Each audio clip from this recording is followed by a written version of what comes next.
예, 우리 지난 시간에 들었던 말씀 한번 복습해 볼까요? 자, 우리 사무엘이라는 이름의 뜻은 제가 뭐라고 그렇게 이야기했었죠? 사무엘은 무슨 뜻일까요? 이름의 뜻은. 예, 사무라는 말과 엘이라는 말이 이렇게 탁 하고 합쳐졌다고 제가 설명을 했었는데 지지난주에. 그렇죠? 그래서 사무엘이라는 뜻은 뭐죠? 하나님이 들으셨다. 예, 하나님이 뭐라고요? 들으셨다라는 거예요. 그래서 우리 삶이 어떻게 돼야 된다고 그랬어요? 사무엘이 되어야 된다. 왜요? 하나님이 들으시면 그것이 바로 응답이 되는 거예요. 그래서 우리 삶 자체가 사무엘이 된다는 것은 뭐예요? 하나님의 응답이 우리 삶 가운데 있다라는 걸 말씀하고 있는 거예요. 왜냐하면 하나님이 들으셨기 때문에 그러는 거예요. 그래서 날마다 우리 사무엘과 같이 하나님이 들으시는 그 삶 자체가 되시기를 축복합니다. 사무엘이 태어났을 당시의 그 배경을 제가 어느 시대라고 제가 이야기했었죠? 예? 사사 시대라고 그랬어요. 그렇죠? 우리가 잘 아는 사사 시대를 보면은 이제 12명의 사사가 등장합니다. 그리고 이제 마지막 사사기의 마지막을 장식했던 그 사사가 누구죠?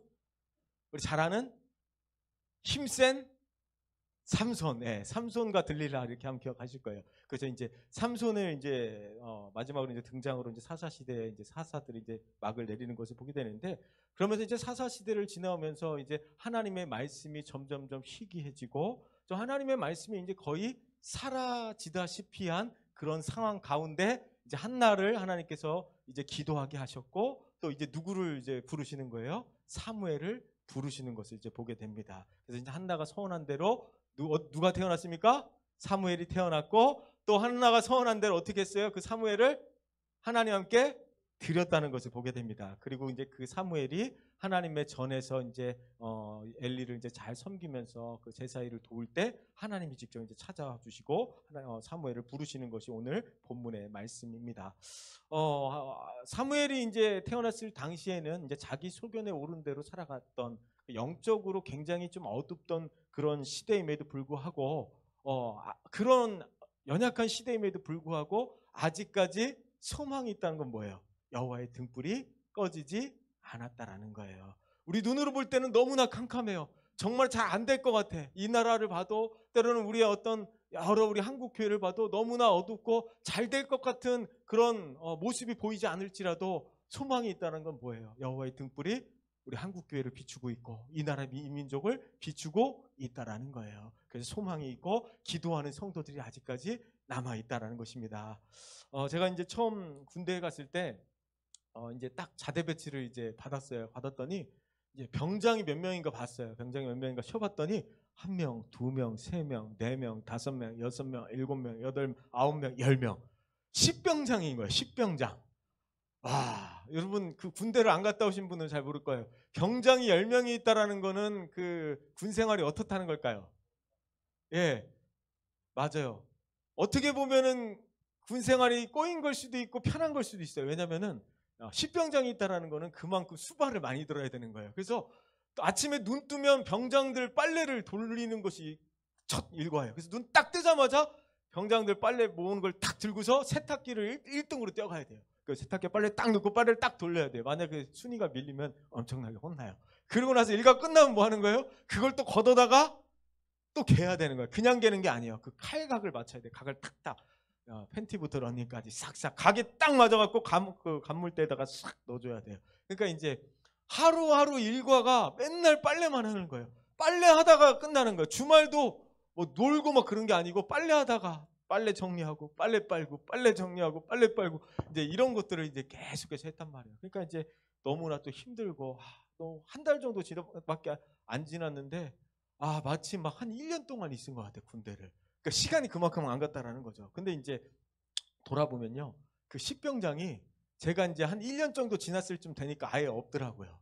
그러니까 이제 제 밑에는 이제 별로 없는 거야. 그러니까 제가 군 생활이 1년 딱 지나고 나니까 싹 풀려버린 거예요.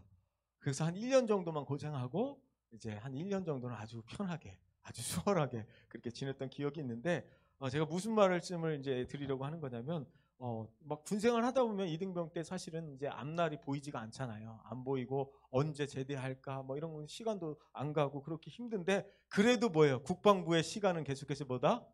돌아간다라는, 거기에 이제 소망이 있는 것처럼 우리 인생이 캄캄하고 보이지 않아도 뭐죠? 하나님의 시간표는 어떻게 된다?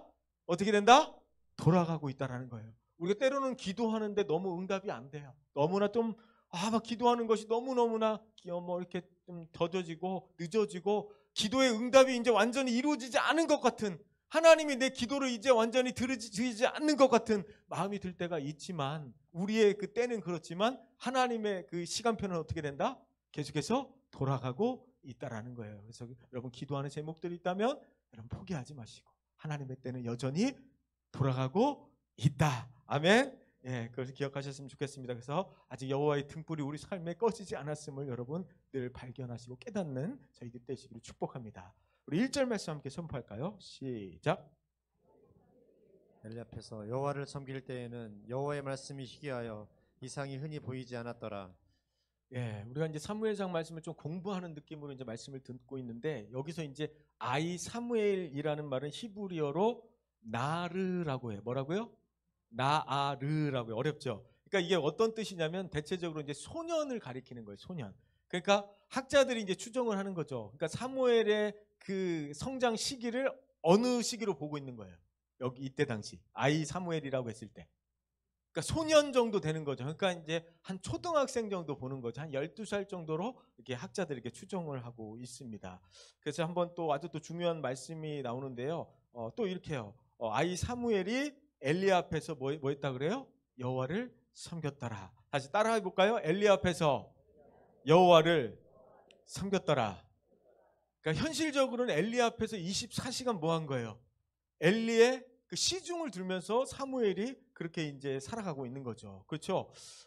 그럼에도 불구하고 엘리를 섬기고 있지만 우리 본질적으로 보면 누구를 섬기고 있는 거예요? 하나님을 섬기고 있었다는 거예요. 그러니까 아무리 우리의 그 삶의 자리가 좀 어렵고 힘든 자리일 수 있잖아요. 세상 사람들 앞에 서 있지만 결국은 우리는 어떤 사람으로 그들 가운데 서야 되는 거예요? 하나님을 섬기는 자로 그들 가운데 있어야 된다는 거예요. 일을 할 때도 나에게 월급을 주는 사장님이 있을 수 있지만 우리는 어떤 마음으로 일을 해야 돼요? 하나님을 섬기는 자리로 있어야 되는 거예요. 그러니까 여러분들의 그 삶의 자리가 하나님을 섬기는 자리가 되길 축복합니다. 하나님의 영광을 드러내는 자리가 되길 축복합니다. 그런 날마다 하나님의 은혜가 우리 삶 가운데 있게 되기를 축복합니다. 그래서 그런 상황 가운데 이제 사사시대의 그 마지막 등불 같은 존재가 바로 이제 아이 사무엘이라는 것을 이제 볼 수가 있는데요. 이제 사사시대를 보면 너무나 이제 소망도 없고 아무런 그 희망도 없어 보이지만 하나님께서는 뭐예요? 사무엘을 어떻게 하셨어요? 미리 준비하고 계셨다라는 거예요. 한날을 어떻게 했죠? 기도하게 하셨고 또 하나님께 또 서원하게 하셨고 또 이제 사무엘이라는 영적인 아들을 또 육신적인 아들을 또 하나님께서 계속해서 계획하고 있었다는 것을 보게 됩니다. 하나님은 준비하시는 하나님이라는 거예요. 여러분 창세기에 이제 중요한 그 사건 4가지가 있습니다. 여러분 뭘까요? 창세기의 중요한 사건 4가지. 창조, 하나님의 창조, 타락, 홍수, 바벨탑. 그렇죠? 하나님이 세상을 창조하셨어요. 그렇죠? 근데 뭐 어떻게 됐어요? 인간들이 타락을 했어요. 그러니까 타락을 하고 막 자기 멋대로 사니까 하나님께서 뭐예요? 인간들을 지면에서 쓸어버리시겠다고 이제 홍수를 주셨어요. 그리고 나서 이제 어때요? 인간들이 이제 제대로 살아야 되는데 제대로 살지 못하고 또 뭐예요? 바벨탑을 또 어떻게 해요? 세워요. 그렇죠? 그런 거 하나님과 대적하는 모습을 보게 됩니다. 그리고 나서 등장하는 사람이 한 사람이 있습니다. 누구를 준비시키고 있었냐면 바로 갈대아 우르에서 누구를 준비시켰습니까? 아브라함을 준비시키고 있었다는 거예요. 세상이 너무나 악해요. 그렇죠? 그래서 아무런 소망이 없는 것 같아요. 그런데 하나님은 누구를 준비하고 있었다고요? 아브라함을 준비시키고 있었다는 거예요. 하나님의 백성들을 준비하고 있었다는 거죠. 그렇죠? 하나님 혼란스러운 이 시대에도 아무런 소망도 없는 그 시대에도 누구를 준비하고 있었다고요? 사무엘을 준비하고 있었다라는 것을 보게 됩니다. 그리고 이제 1절 이제 말씀을 보니까 지금 시대는 어떠한 시대라고 말씀하냐면 주의 말씀이 어떻게 됐다고요? 어떤 시대라고요? 희귀하다라고 해요. 희귀하다. 이것이 이제 원어로 보면 야카르라고 하거든요. 야카르.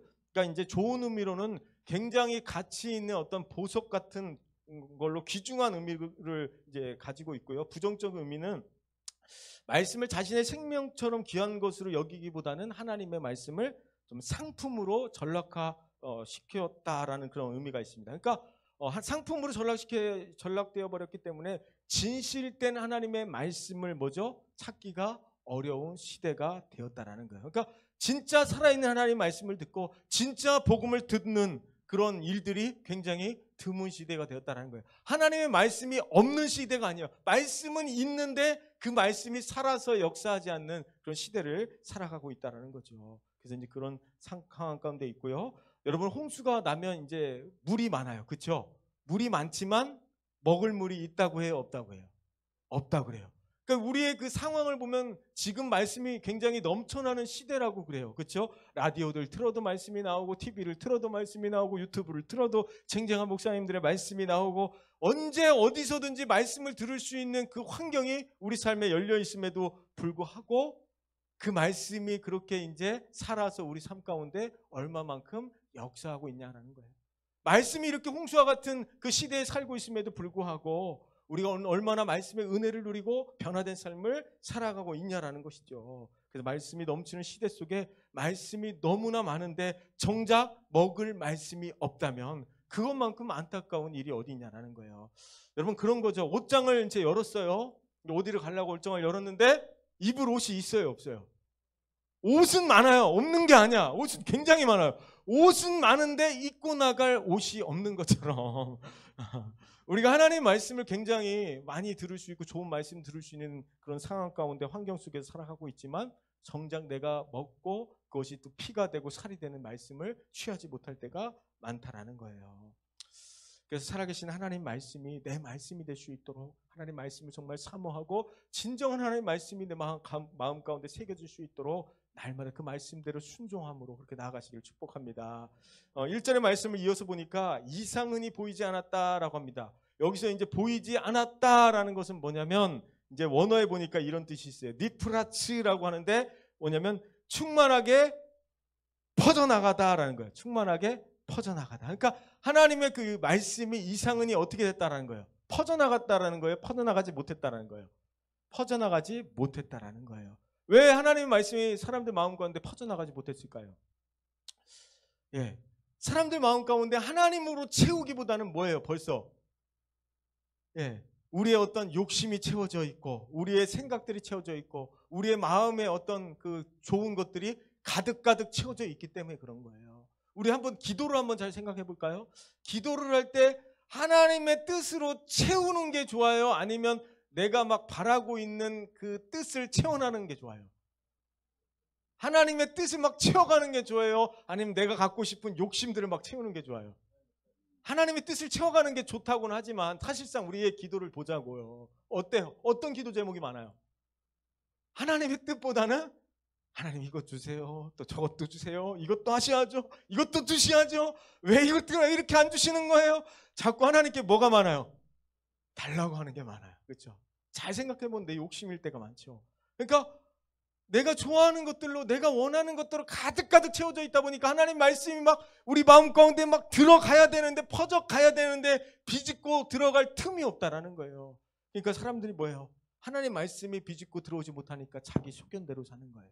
자기 생각대로 사는 거죠. 자기 생각, 자기 논리, 자기 주장대로 가득 차 있기 때문에 하나님 말씀이 들어올 수 없다라는 걸 얘기하는 거예요. 그러니까 인생이 때로는 답답하고 무겁고 힘들고 그런 수고한 인생을 살아갈 수밖에 없다는 거죠. 그래서 우리 인생이 하나님의 은혜를 누리려면 우리 인생이 하나님 안에서 자유함을 누리려면 결국에는 어떻게 해야 된다는 거예요? 하나님의 말씀 우리 마음 가운데 울려 퍼져나가야 된다는 거예요. 우리 하나님 말씀 읽을 때도 하나님 말씀 가운데 뭐예요? 우리에게 주시는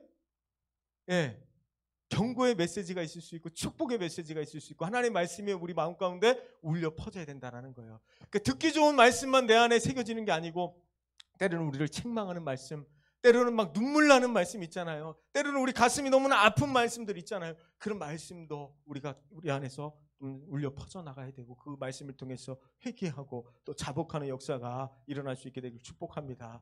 저는 말씀을 전할 때 이런 기대감이 있죠. 성도들 마음 가운데 살아계신 하나님의 말씀이 뭐예요? 퍼져나갔으면 하는 마음이 있어요.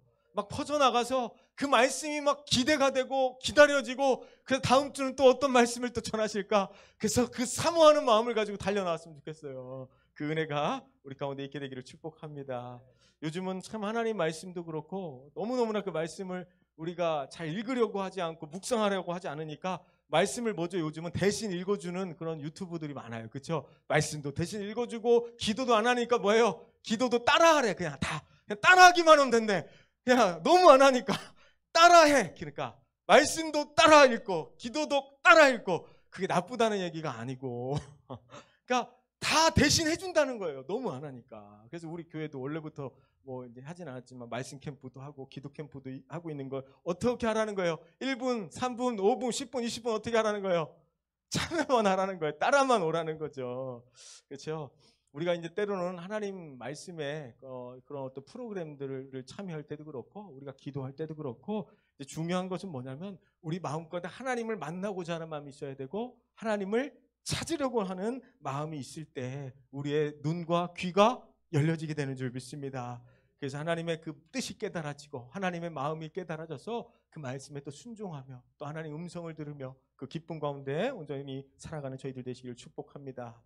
하나님의 자녀라고는 하지만 우리가 하나님의 말씀을 사모한다고는 하지만 얼마만큼 우리는 살아계신 하나님의 말씀을 또 사모하고 얼마만큼 성경을 또 묵상하고 그렇게 살아가고 있는지 우리 삶을 돌아봐야 된다는 거예요. 우리는 언제든지 말씀을 피면 언제든지 말씀을 읽을 수가 있어요. 그렇죠? 읽을 수는 있지만 읽지 않는 거죠. 그렇죠? 하나님의 심판은요 어떤 거냐면요 꼭 하늘에서 막 불이 떨어져야 엄청난 심판이 아니에요. 엄청난 재앙을 눈에 보이도록 이렇게 내리셔야지 재앙이 아니고 하나님의 말씀이 전해지지 않는 거, 하나님의 말씀이 선포되지 않는 거, 그것이 가장 엄청난 재앙이고 심판이라는 거예요. 왜냐하면 말씀을 듣지 못하면 우리의 육신은 살아도 우리의 영혼은 죽는 거예요. 믿음은 들음에서 나고 들음은 뭐죠? 하나님의 말씀으로부터 나는 거예요. 말씀을 듣지 못하면 죽는 거예요. 그 살아계신 하나님의 말씀으로 우리 영혼이 풍성한 은혜를 누리실 수 있게 되기를 축복합니다. 그래서 하나님께서 우리에게 시험을 주고 어려움을 주신 것은 아직까지 소망이 있다라는 거예요. 그래서 우리가 죽을 수밖에 없는 인생 가운데 하나님 말씀으로 이 가운데 역사하여 주셨고 말씀이 육신이 되어 우리 가운데 임하신 그 예수 그리스도의 그 은혜로 말미암아 우리가 하나님의 놀라운 자녀가 되었다라는 사실입니다. 하나님이 말씀이 희귀한 시대가 되었다는 하나님의 놀라운 엄청난 재앙인 것을 보여주는 거죠. 2절의 말씀 한번 선포하겠습니다. 시작. 엘리의 눈이 점점 어두워가서 잘 보지 못하는 그때 그가 자기 처소에 누웠고. 엘리의 눈이 점점점 어두워지고 잘 보지 못한다라고 말씀하고 있습니다. 엘리의 이제 나이가 많으니까 이제 육신적으로는 눈이 잘 안 보이는 게 정상일까요? 아닐까요? 정상이죠. 노안이 오니까 안 보일 수밖에 없어요. 그렇죠? 근데 여기서 이제 말하는 거는 단순히 어떤 육신적인 노안을 얘기하는 것이 아니고 뭐예요? 여기서 얘기하고자 하는 것은 영적으로 점점점 어두워져 가고 있다는 거예요. 영적인 어떤 타락과 몰락을 의미하고 있다는 거예요. 우리가 세상 염려에 빠질 때는 영적으로 우리 삶이 어두워지고 우리가 세상 일에 바쁠 때 점점 뭐죠? 우리 영적인 눈이 점점 어두워질 수밖에 없다라는 거예요. 그래서 우리의 그 육체는 날로 연약해지고 새하여질 수 있지만 우리의 영혼은 뭐죠? 날로 새로워질 수 있어요. 그게 바로 하나님의 말씀인 줄 믿습니다. 자기의 소견과 고집이 강할 때 하나님 우리가 다시 한번 우리의 소견이 아닌 우리의 생각이 아닌 하나님의 말씀으로 다시 한번 일어날 수 있도록 역사하여 주옵소서. 그 은혜를 구할 수 있는 저희들이 되시길 축복합니다. 우리 2절에서 3절 말씀 한 번 더 선포하겠습니다. 시작. 엘리의 눈이 점점 어두워가서 잘 보지 못하는 그때 그가 자기 처소에 누웠고 하나님의 등불은 아직 꺼지지 아니하였으며 사무엘은 하나님의 궤에 있는 여호와의 전 안에 누웠더니. 엘리도 누웠고 사무엘도 누웠습니다. 그럼 무슨 차이가 있죠? 어떤 차이가 있어요? 엘리와 사무엘이 각각 누웠지만 뭐가 틀려요? 자리가 달라요. 그렇죠? 자기 처소와 여호와의 전은 완전히 다른 거예요. 자기 처소는 뭐예요? 육신의 편안함과 안락함을 위한 자리예요. 그렇죠? 근데 사무엘이 여호와의 전에 누웠다는 것은 뭐죠? 육신의 안락함과 편안함이 아니에요. 언제 어디서는 뭐죠? 하나님의 일을 섬기겠다라는 거예요. 하나님께 가까이 있다라는 것을 성경은 말씀하고 있다라는 거죠. 그러니까 성경에서 제일 먼저 철야를 한 사람 누구냐면 사무엘이에요. 여러분 잘 기억하세요. 아시겠죠? 철야를 누가 제일 먼저 했다? 사무엘. 그러니까 사무엘이 여호와의 전에 누워 있었다라는 것은 하나님께 가까이 있었다라는 걸까요? 멀리 있었다라는 걸까요? 가까이 있었다라는 거예요. 그렇죠? 하나님을 가까이 할 때 하나님의 음성을 듣게 되는 줄 믿습니다. 뭐 예를 들면 이런 거죠. 제가 이제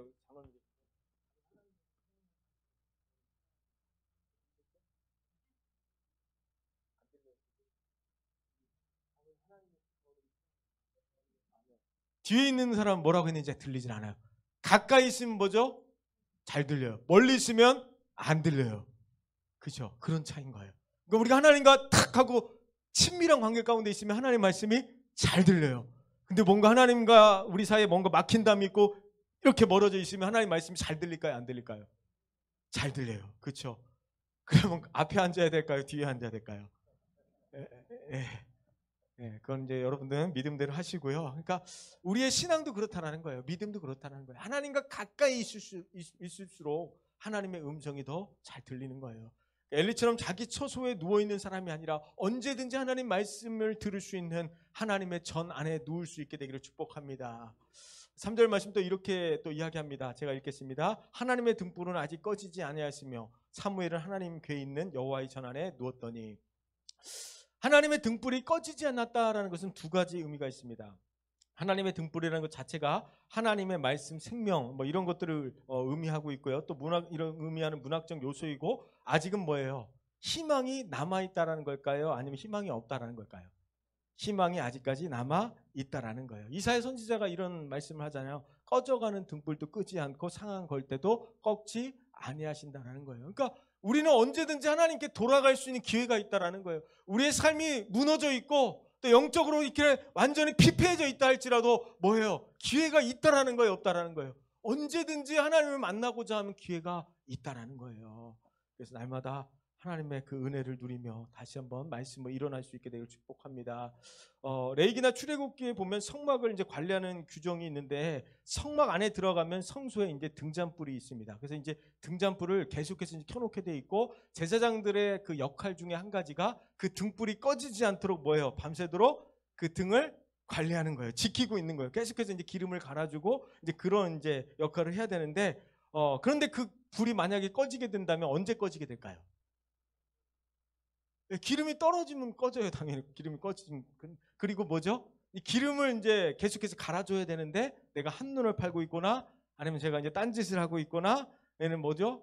내가 그냥 육신적으로 잠을 자고 있거나, 그러면 어떻게 될 수밖에 없어요? 영적으로 게을러지면 꺼질 수밖에 없다는 거죠. 어쩌면 이 등불은 성도들의 기도를 의미하기도 합니다. 그렇죠? 우리 영적으로 우리가 게을러지지 않고 날마다 깨어 있을 수 있도록 하나님 말씀을 붙잡고 맡겨진 그 삶의 자리에서 늘 우리 안에 뭐가 있다고 생각해야 돼요? 여호와의 등불이 있다. 그래서 이걸 꺼지지 않도록 성령의 불로, 성령의 기름으로, 말씀의 기름으로 날마다 그렇게 채울 수 있게 되기를 축복합니다. 우리 그 4절에서 이제 9절 말씀인데요. 자, 우리 함께 한 절씩 한번 교독해 볼까요? 시간과 상관없이 제가 먼저 4절 읽겠습니다. 자, 한 절씩 교독할게요. 4절에서 9절까지만. 여호와께서 사무엘을 부르시는지라 그가 대답하되 내가 여기 있나이다 하고, 엘리에게로 달려가서 이르되 당신이 나를 부르셨기로 내가 여기 있나이다 하니, 그가 이르되 나는 부르지 아니하였으니 다시 누우라 하는지라. 그가 가서 누웠더니, 여호와께서 다시 사무엘을 부르시는지라 사무엘이 일어나 엘리에게로 가서 이르되 당신이 나를 부르셨기로 내가 여기 있나이다 하니, 그가 대답하되 내 아들아 내가 부르지 아니하였으니 다시 누우라 하니라. 사무엘이 아직 여호와를 알지 못하고 여호와의 말씀도 아직 그에게 나타나지 아니한 때라. 여호와께서 세 번째 사무엘을 부르시는지라 그가 일어나 엘리에게로 가서 이르되 당신이 나를 부르셨기로 내가 여기 있나이다 하니, 엘리가 여호와께서 이 아이를 부르신 줄을 깨닫고 엘리가 사무엘에게 가서 누웠더니 내가 말하기로 여호와여 말씀하옵소서 주의 종이 듣겠나이다 하라 하니, 이에 사무엘이 가서 자기 처소에 누우니라. 9절까지 말씀을 읽어보니까 하나님께서 사무엘을 몇 번 부르셨죠? 9절까지는 3번이에요. 그리고 이제 앞으로 한 번 더 부르시기 때문에 이제 총 하나님이 사무엘을 몇 번 부르시는 거예요? 4번을 부르고 있는 거예요. 그러니까 어쩌면 사무엘을 부르시는 것처럼 하나님께서는 우리를 계속해서 어떻게 하고 계실까요? 부르시고 계신다라는 거예요. 그렇죠? 우리가 하나님이 우리를 이제 계속해서 이제 부르심에도 불구하고 뭐죠? 우리가 그 음성에 응답하거나 우리가 반응하지 못할 때가 있다라는 거예요. 하나님께서 어떤 학자들은 이렇게 표현하더라고요. 하나님께서 사무엘을 4번 부르시는 모습을 보고 하나님의 간절합니다라고 이렇게 표현합니다. 하나님께서 이렇게 사무엘을 계속해서 간절하게 부르시는 이유가 뭘까요? 왜 계속해서 부르실까요? 사무엘을 뭔가 이용해 먹으려고 부르시는 걸까요? 일 좀 빡세게 시키려고 부르는 걸까요? 이유가 뭘까요? 하나님이 사무엘을 사랑하시기 때문이라는 거예요. 아멘. 이거를 계속해서 묵상해 보면 한 가지 결론밖에 없어요. 다른 게 아니에요. 하나님이 그를 사랑하시는 거예요. 하나님이 우리를 사랑하시기 때문에 우리를 부르시는 거예요. 마치 우리는 이런 착각을 할 때가 있잖아요. 뭔가 하나님이 막 부르시면 뭔가 아프리카로 막 선교 가라고 할 것 같고, 뭔가 막 갑자기 막 아파트를 팔아서 교회에다 막 드리라고 할 것 같고, 뭔가 막 우리가 감당치 못한 일을 뭔가 막 하게 할 것 같은데 그런 게 아니에요. 하나님이 우리를 부르실 때는 뭐냐면 우리를 너무나 사랑하기 때문에 부르시는 거예요. 우리가 사랑하는 자녀를 부를 때처럼 그 음성이 우리 가운데 들려졌으면 좋겠어요. 그래서 우리 그 음성을 날마다 들을 수 있게 되기를 축복합니다. 하나님이 뭔가 우리가 잘났기 때문에 우리의 뭔가 우리를 사용하지 않으면 안 되니까 우리를 부르시는 게 아니라고요. 우리를 너무나 사랑하기 때문에 우리를 날마다 부르시고 우리를 찾아와 주시고 만나 주시는 줄 믿습니다. 그러니까 사무엘을 이제 엘리가 이제 사무엘을 부를 때마다 반복되는 문장이 있죠.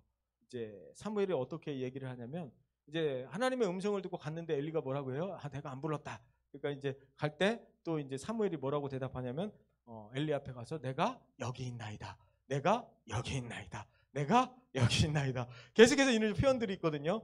이 표현이 굉장히 이제 중요한 표현인데 창세기 22장에서 이제 하나님께서 아브라함을 이제 시험하실 때 뭐라고 해요? 이제 아브라함을 착 찾아와서 부르실 때 아브라함이 뭐라고 대답해요? 내가 여기 있나이다 대답합니다. 하나님이 모세를 부르실 때도 모세가 뭐라고 대답합니까? 내가 여기 있나이다 이렇게 이야기합니다. 그러니까 내가 여기 있나이다라는 것은 어떤 의미가 있냐면 내가 하나님을 전적으로 신뢰하고 헌신하고 하나님께 전적인 어떤 충성을 다한다라는 그런 표현이 있다는 거죠. 그래서 하나님의 그 음성이 들릴 때 우리가 어떻게 찾아가야 돼요? 내가 여기 있나이다. 나를 사용해 주옵소서. 하나님이 우리의 가정을 써주시기를 원하십니까? 그럴 때 뭐예요? 내가 여기 있나이다. 우리 교회를 이 나라 이민족을 누가 이 나라 이민족을 위해서 기도하시겠습니까? 주님 내가 여기 있나이다. 하나님을 전적으로 신뢰하고 또 그렇게 하나님께 충성하며 헌신하는 저희들 되시길 축복합니다. 여호와의 전 안에서 그 등불을 꺼뜨리지 않으려고 거기서 이제 자고 있는 아이 사무엘의 모습을 한번 상상해 보시겠습니까? 어떤 모습이었을까?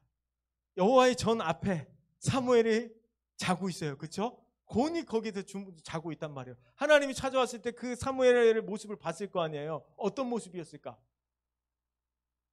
사랑스러운 모습이었을 거 아니에요. 우리 아이들 키울 때 보면 언제 가장 예쁘죠? 자고 있을 때 예쁘잖아요. 어릴 때 제일 예쁘잖아요. 그런 모습이었지 않을까요?